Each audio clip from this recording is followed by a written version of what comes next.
don't give up on yourself. You're going to feel frustrated and you're going to feel alone and you're going to feel like it's literally the end of the world. But it does get better and it will get better. It's a temporary situation, it's not permanent. You can get out of it and you'll get there. I promise.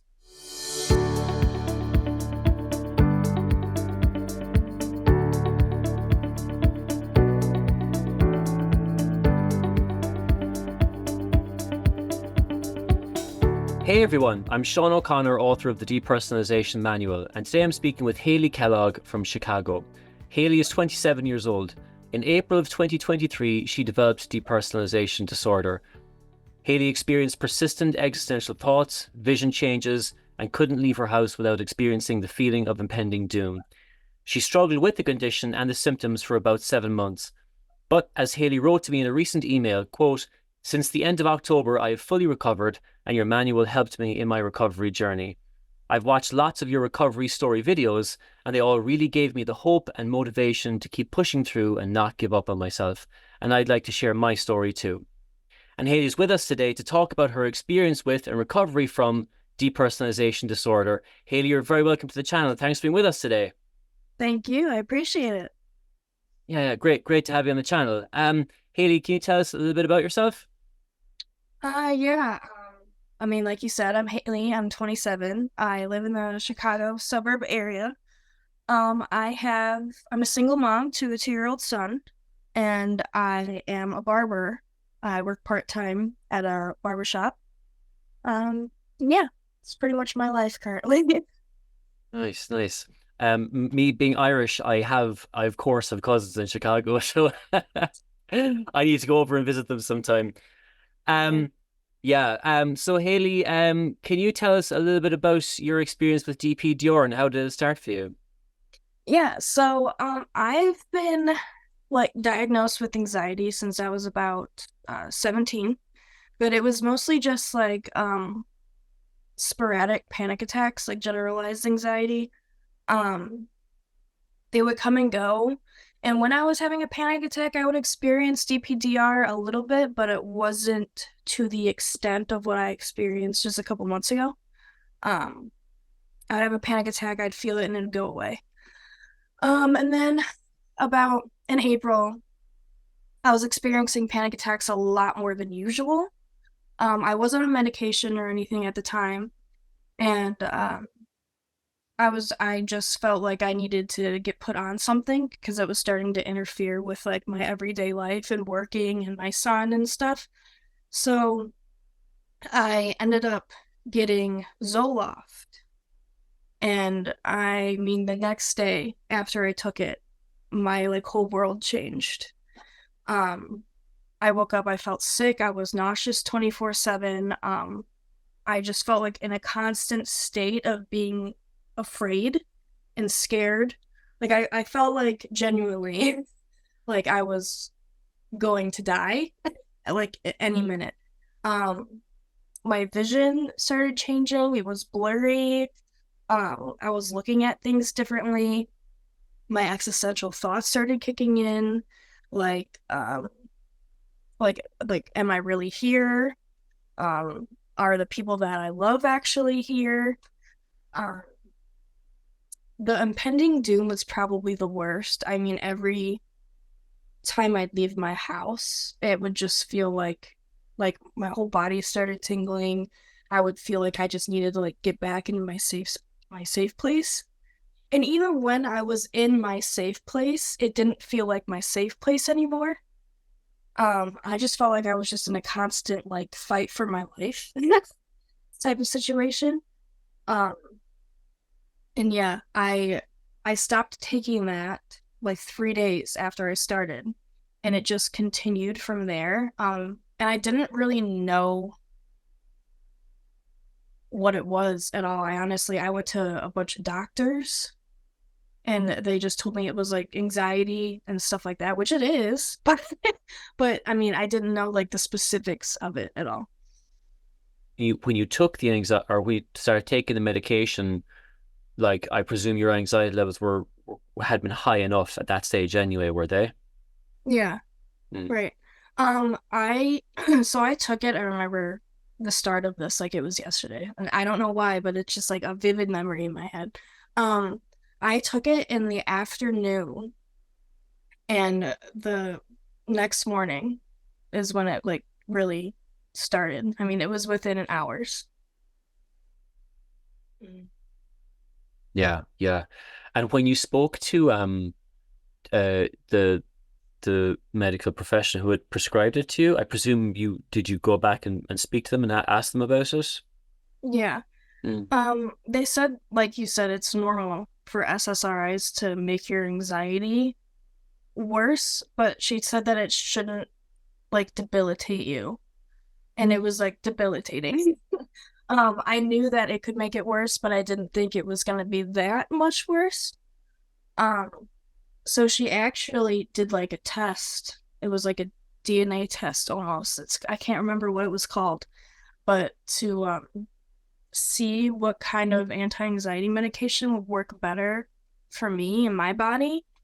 And I mean, it took a couple months, but the test results came back and she was able to put me on something else. But yeah, the I was on Lexapro in high school and it never did anything like that. Zoloft just was not for me, I guess, unfortunately, but yeah. Yeah. Yeah. And when you had experiences with panic and anxiety in the past, Hayley, did you experience feelings of depersonalization and derealization back then, or was this the first time you had experienced those specific symptoms? I would experience them like during a panic attack, but only during a panic attack. It wasn't like it didn't prolong afterwards or before or anything like that. It was just during the actual panic attack. Yeah, yeah. And then so the more it was the morning after you took the medication, Hayley, that is that correct? So was it like you were in bed, you woke up and you felt things were different, or were you kind of going about your day at that stage, or how was that experience? No, I mean I woke up and it was like an automatic like I'm in a panic attack like actively. And it just kind of continued to feel like I was in an active panic attack for the next 7 months. It was just it didn't stop. It was just continuous. Can you tell us a bit more, Hayley? I mean, you've mentioned a few of them, but can you tell us a bit more about specifically the symptoms you were experiencing? Can you tell us more about the existential thoughts and the visual symptoms as well that you mentioned? I would feel very like disconnected from my vision. I don't know if that makes any sense at all, but it just like felt like I was watching a movie or the things around me weren't actually there. I would get visual snow, um, blurry. It felt like I was dizzy a lot. Existential thoughts, like most of the time, it would be like, I'm not here. The world isn't real. Um, I'm like dead, and this is just what my life is now. um, I also had this weird existential thought about like time. Like time felt very weird to me. Um, I it went by incredibly slow. Um, it was like I was watching the clock 24/7 and it like just didn't move. um, what else? The impending doom. I had what came along with all of that was like health anxiety. I had really bad health anxiety too because I felt like something was wrong with me. Like I felt like I was like dying and no one could figure out that I was dying. So I would be like, my heart's not doing what it's supposed to, or I'm gonna die in my sleep because no one can figure out what's wrong with me. That kind of thing. Um, what else? I couldn't sleep. Sleep was not a thing for probably like 5 months. I would wake up as soon as I'd fall asleep. Um, Like it was like a constant feeling of falling. You know that feeling when you like feel like you're falling when you're about to fall asleep? That would happen constantly. Um, I just never. I felt like I never got a break. It was constant. It was looking back at it now, how awful it was. It's like I don't know how I dealt with it for so long, but it's just kind of one of those things where you're in fight or flight, you know? Yeah, for sure. Um, so were you still working during this time, Haley? So I was actually living in Wisconsin with with my son's father at the time. We were still together. And I was working part-time as a barber up there, but once the whole anxiety thing started, I took like a mental health leave. Him and I ended up splitting before I could like come back or anything like that. I did try going back to work once and that didn't go well. Um I felt like when I got there, I felt like the room was like closing in on me. Like I felt almost claustrophobic, if that makes sense. And I was just like in a panic, like I need to get out of here, and I ended up leaving. Um, but him and I ended up splitting, and I ended up moving back to my hometown before I recovered or anything. And then it took me from April until probably I started working part-time at a bar in August of 2023. So it took me from April to August to go back to work. So would I be correct in saying that you went through a relationship breakup during this time as well? Mm-hmm. Yeah, Yep. that must have been very difficult. Yeah, but at the same time, it was like, I don't know, him and I are much better off friends, and we both kind of felt like it was coming. So, I think that part, letting the relationship go, wasn't hard, but like moving from Wisconsin to Illinois while all this stuff was going on, that was the hard part. Right. Okay. How was this? So how old is your son? He's two. He's two. What's his name? Jackson. Jackson. Cool name. Mm-hmm. Um, so how was it being with Jackson? How was it kind of being a mom while all this is going on? At first, it was incredibly hard. I had to have my mom drive up and stay with me for like probably 2 to 3 weeks just because I felt like I wasn't mentally there enough to take care of him and I didn't want to neglect him. And his father he works long hours at night. So it wasn't like I could just like pass him off to him to like let me figure my stuff out. Um, so my mom came up and actually stayed with me for a few weeks, till I was like okay enough to take care of him while I was dealing with all this stuff too. Haley, at what point did you find out that it was called depersonalization? Because you said you went to a couple of different doctors or therapists and you weren't able to find any answers. So at what point did you come across the term? The internet. The internet's a great thing. Right.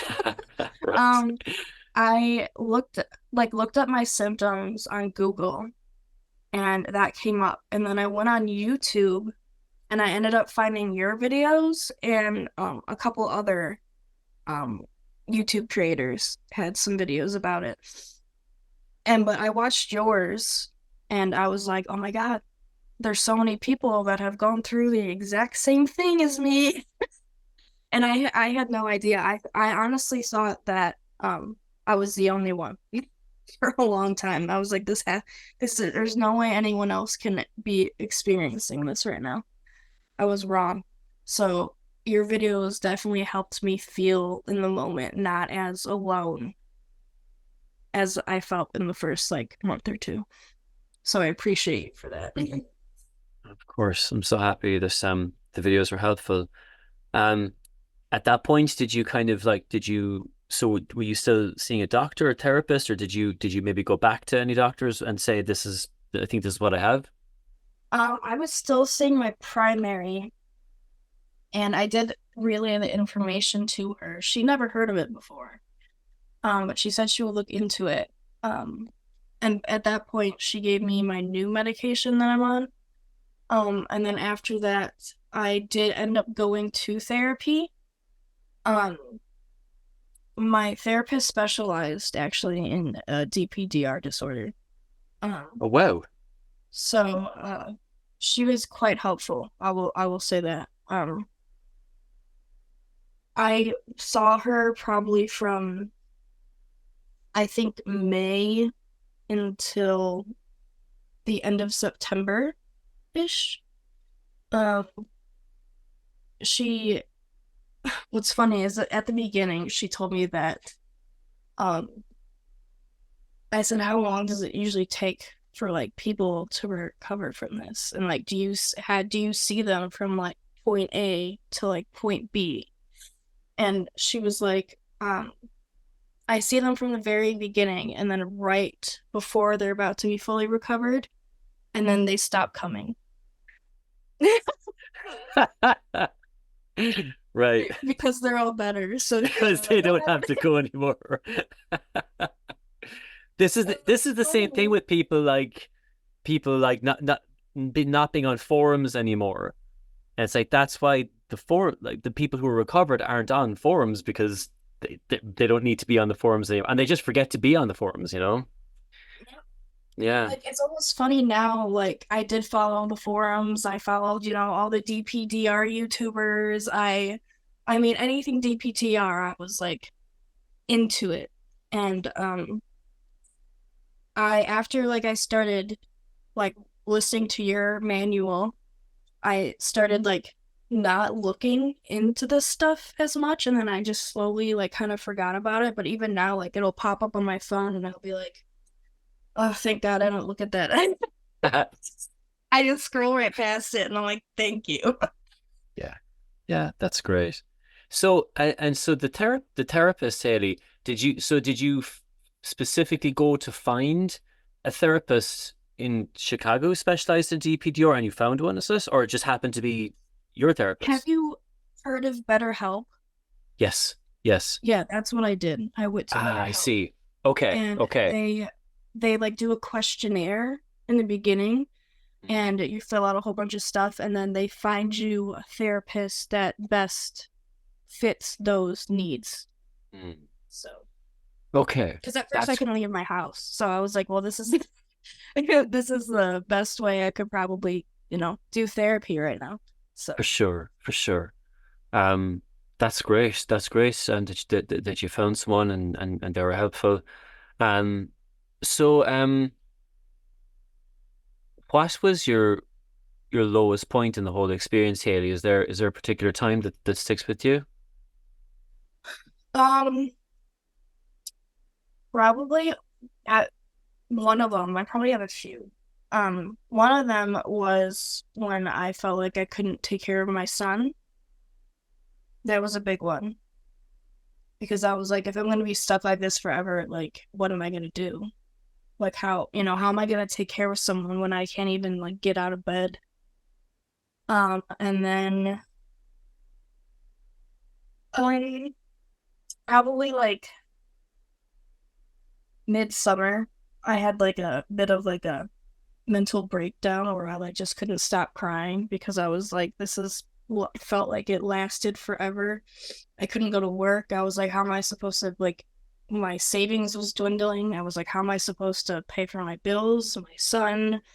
How am I supposed to like live life like this? I just remember like crying for hours and that and being like, I just wish that there was like a light switch that I could turn on somehow. Like just something needs to work for me. And I felt like nothing was. I mean, I tried the vitamins, I tried meditating, I tried what else? There's vitamins, meditating. I mean, I tried taking anti-anxiety meds, I tried aromatherapies, I tried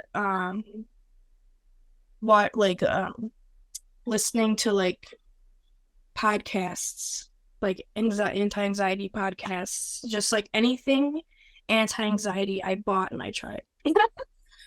And nothing worked. Um, so it was just like I at that point I just felt like it was just gonna last forever. And had a bit of a mental breakdown. But that was probably those 2 points were probably the lowest for me, for sure. Yeah.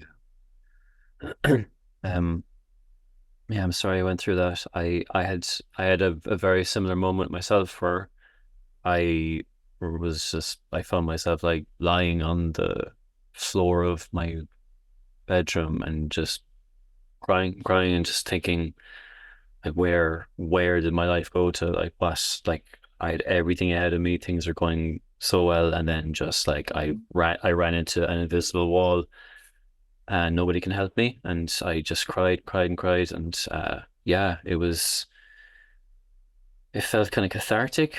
Sorry to interrupt you, but I don't know if you experienced this, but when I had DPDR, it was almost like I lacked emotion.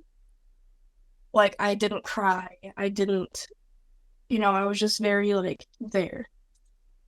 So when I like did cry that day, it was like a huge thing for me. I was like, oh my God, at least I'm crying. I feel something, you know what I mean? It was like a very, you feel like a zombie almost, just like existing. Yeah, and there's a sense of like numbness and disconnection to your emotions and the world around you. But something I always say to people is that like when you're going through it, you think, well, my emotions are completely numb, and um I don't feel any emotion. But if you feel frustrated with that, like that's an emotion, you know. If you feel sad about the situation, if you think I wish I could just like watch that movie or talk to that person, those are emotions, like, Yeah.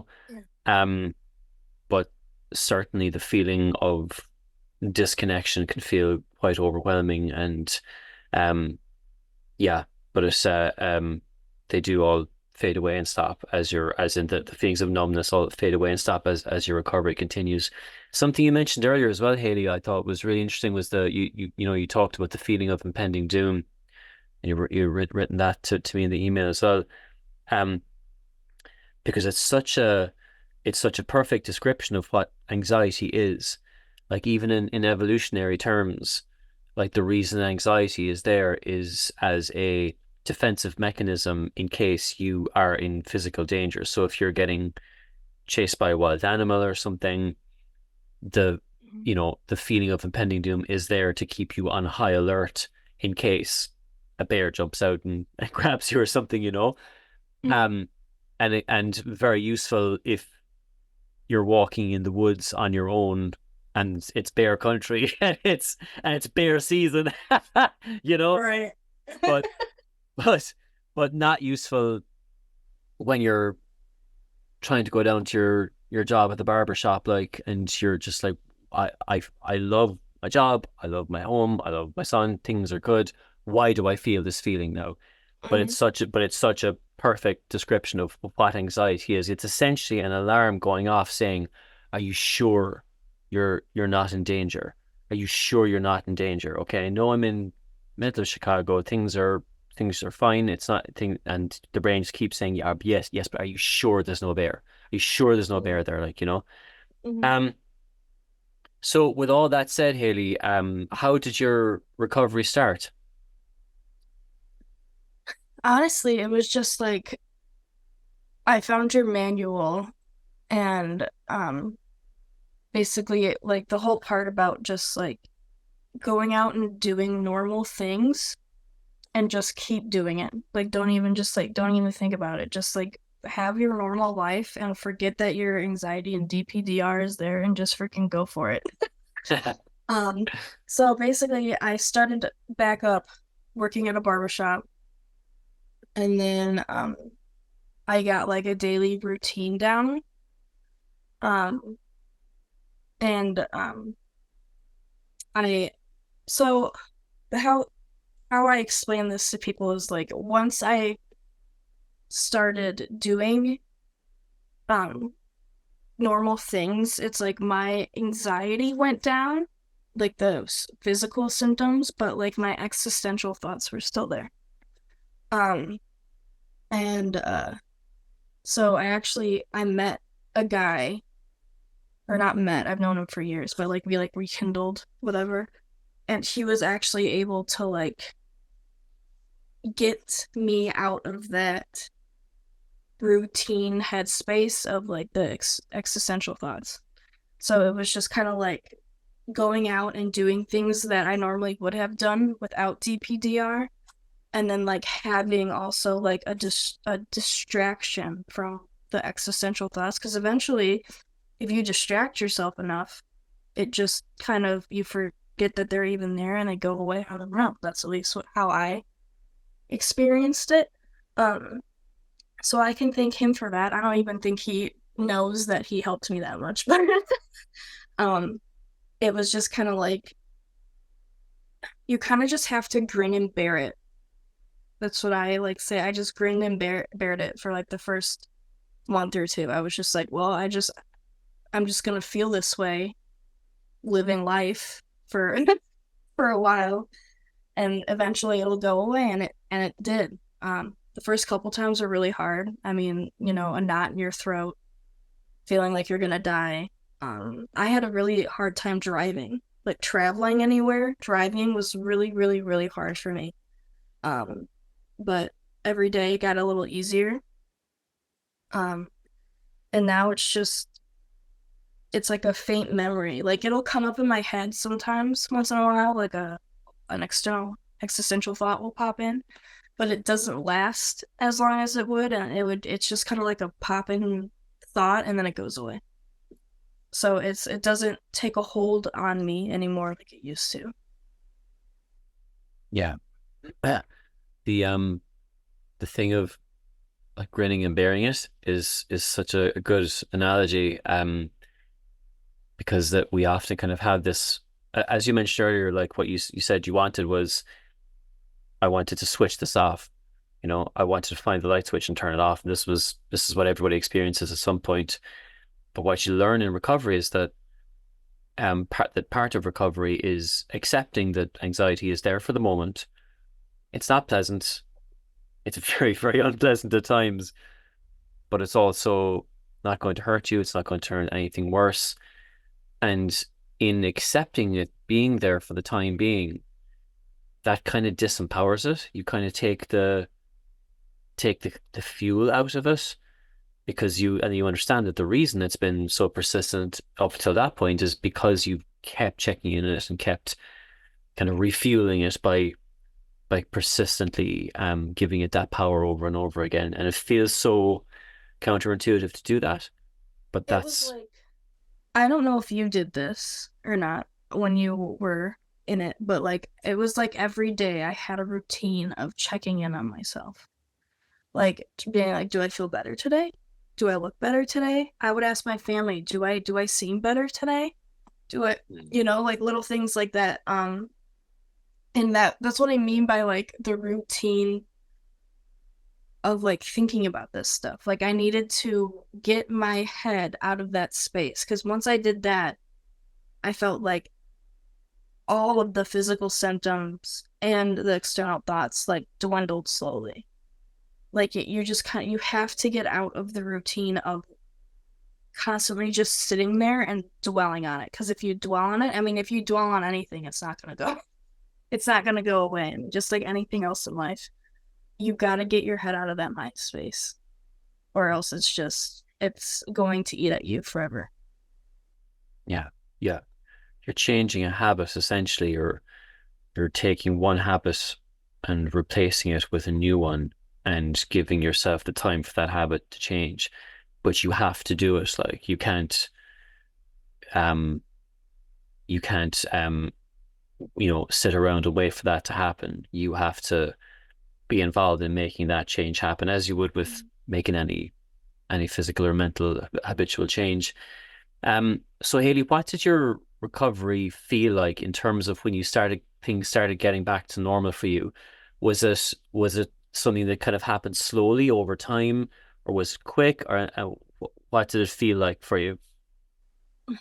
It felt slow, but realistically looking at it, it was like quick, if that makes any sense. Um, like it felt like it took forever, but honestly, I started feeling better probably like end of July. So like end of July through early October was like my recovery phase, I'd say. And little things like um driving through town. I did like steps. Like I would do like driving through town, and then I'd do like driving to a restaurant and eating there. Um Driving to the grocery store and grocery shopping. So I did like step by step things that were like a little bit bigger and would make my anxiety a little bit worse doing them. But it was just kind of like a stepping stone, if that makes sense. And then like after doing those things a few times, it just kind of like I didn't think about going to the store anymore. Like it wasn't like one of those things where I'd sit there and be like, okay, do I feel like I can go? It just kind of, like normal life thing. And I didn't really think about it at first, but then after like a couple times, I was like, oh my God, I've been to the store 5 times and I didn't even think about if my anxiety would let me, you know? So it's just one of those, the first few times you're going to think about it and it's going to suck. And you're going to be like, is this thing ever going to stop having a hold of me? And you're going to feel like you're going backwards a few times. But once you get there, it's it's like a whole new world again. you know? Yeah, yeah, totally. And you for, you forget to check in on it. Like you forget this. Like you go to the store and you come back and you think to yourself, I actually forgot to ask my anxiety if it was okay to do that, you know? And then you're like, if I forgot to do it and I went and did it, then maybe I don't have to ask anxiety about this at all. And maybe that was it. I moved back in with my parents when I moved from Wisconsin to Illinois. Um, and my mom would ask me like, "Do you want to, go see some family?" And it was like a 35-45 minute drive, and like I would tell her, depends on how I feel that day, like anxiety wise, Right. you know. Um, and now I say yes to plans without thinking about it anymore. Long drives don't bother me like they used to. I mean, I just remember literally not being able to say yes to plans because I would never know how my anxiety was gonna like act that day. Like it could be a really bad day and I can't even leave my room. Or maybe it's a good day and I'm able to take a few steps outside. It was just like I never knew how my body was going to react. Yeah. I I'm just very grateful that for your manual and the videos and stuff. So I didn't feel like I was gonna be stuck there for like eternity. Yeah. It's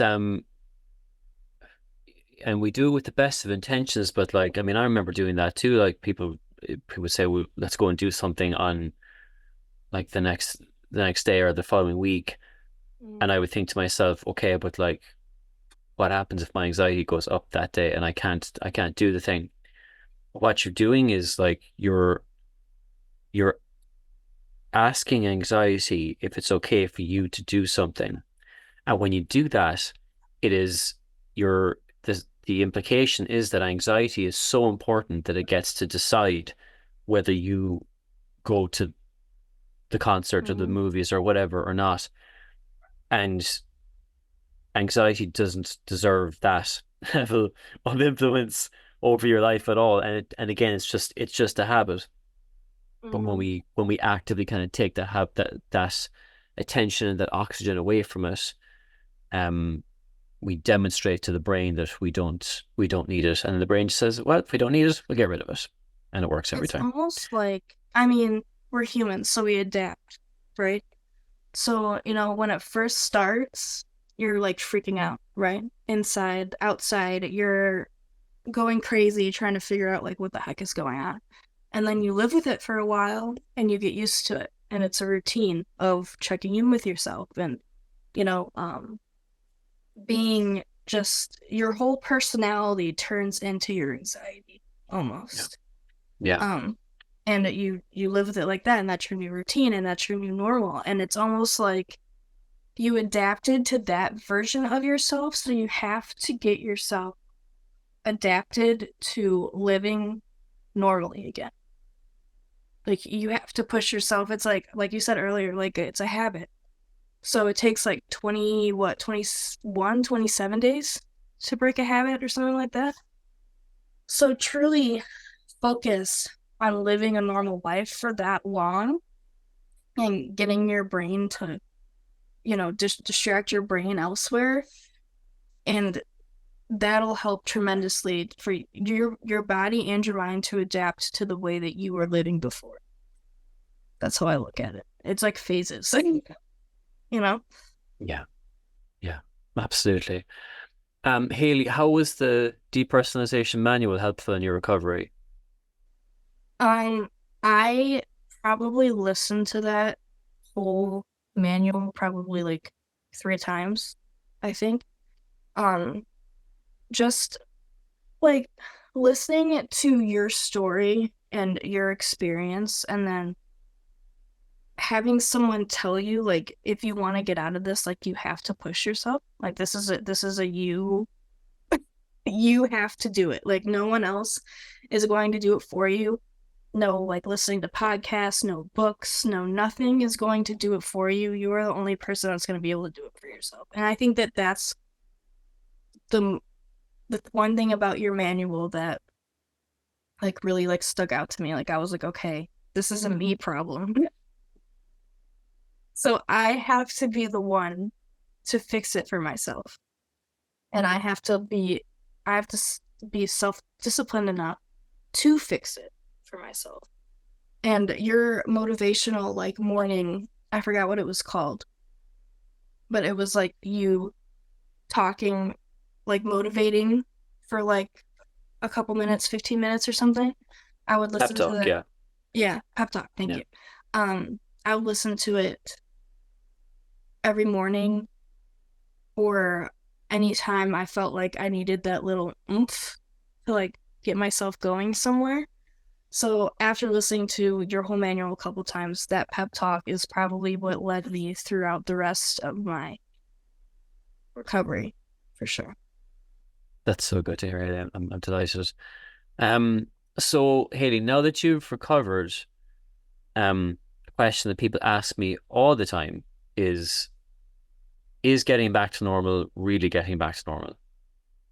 Yeah, you don't even notice it really. Um, the only thing you notice is that you're able to do things that you weren't able to do before. So like just living your life like a normal human being and not like questioning everything. It it's not like a one day it just happens. It slowly happens to the point where it's you don't even notice it, and then like one day you're like, oh, it's been like a whole month without me having like that impending doom feeling or thinking about DPDR or anything like that. I mean, I've watched your videos before, and it's every almost every single one of them say that is that recovery is very anticlimactic. Like Yeah, it's not like you wake up and there's like a rainbow and butterflies and stuff like that. It just you get back to normal and you start living life, and life takes takes you away. You know what I mean? yeah. And I always find it interesting that like it's almost when we think it's going to be something that is rainbows and butterflies, like that almost is that's almost kind of giving it too it's giving way too much credit. Like it's like what I say to people who, I do when I speak to people doing coaching sessions. I'll always say to them, like, don't, like, the idea of this being rainbows and butterflies, um for me, I was thinking, okay, if I ever recover from this, I'm just going to go partying for like a couple of years, right? What I realized as I I'm gonna be recovered the was happiest person alive. yeah. Oh my God, you will never wipe the smile off my face.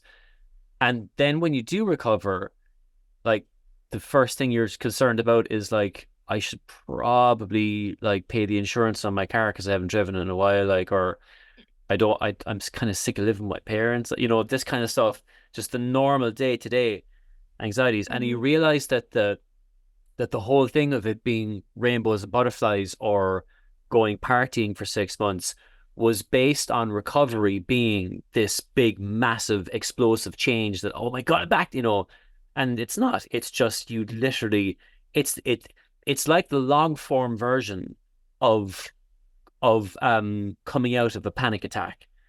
Yeah. You just get back to doing what you were doing, and okay, it wasn't a pleasant experience, but you just go, okay, that was a panic attack, that wasn't pleasant, but I have to finish doing the shopping. I have to pick I gotta pick I gotta pick Jackson up, like, I've got to do something, Yep. and you realize that the whole thing of like rainbows and butterflies was giving it way too much credit. Even that was giving it too much credit. Mhm. Yeah. You almost neglect everything in life when you're in DPDR. Like you neglect everything. Like you're literally in survival mode. Like you don't care that your car insurance, you haven't paid it in 5 months. You don't care if your savings is dwindling. All you care about is literally staying alive and trying to get out of it. And then, like you said, once you get out of it, you're like, oh, damn. I have a list of things I need to get Yeah. done. Yeah, I have a load of stuff to do. Like, There's no partying. There's no time. no, I can't party because I'm living in my parents' house and I need to move out. Yep, that's pretty much, yeah. You start looking at everything normally, like, oh crap. I Yeah, really need to get stuff done here. Yep, gotta get going. sure, for sure. Mm. Um, so Haley, there's going to be people watching this who are going through something very similar to what you went through. What advice would you have for people going through DPDR? What advice would you have for yourself if you could speak to yourself back when this first happened? Don't give up on yourself. You're gonna feel frustrated and you're gonna feel alone and you're gonna feel like it's literally the end of the world. Um, but it does get better and it will get better. It's a temporary situation, it's not permanent. You can get out of it. Um, it's really like you have to be the person to do it for yourself. Watching videos and going on forums and looking up every sort of DPDR home remedy um is not going to do anything besides prolong it. You have to start living life normally for it to your life to go back to normal. Um, I mean, there are a bunch of people going through the same thing, and you're not alone. And I mean, if you really need it, look at these videos. That was like my holy grail when I was going through it. Like just watching videos of people's recoveries and knowing that like I can get there myself eventually, that helped me a ton. Um, so just be vigilant and be motivated and be self-disciplined and you'll get there. I promise. Excellent advice. Haley, it's been so lovely speaking to you. Thank you so much for joining us today on the channel. I know people are going to find your story super inspirational. It's been lovely speaking with you, and yeah, keep up the good work and enjoy enjoy life in Chicago. Thank you. Likewise, Sean. I appreciate it. A pleasure. Take care, Haley. Bye bye. Bye.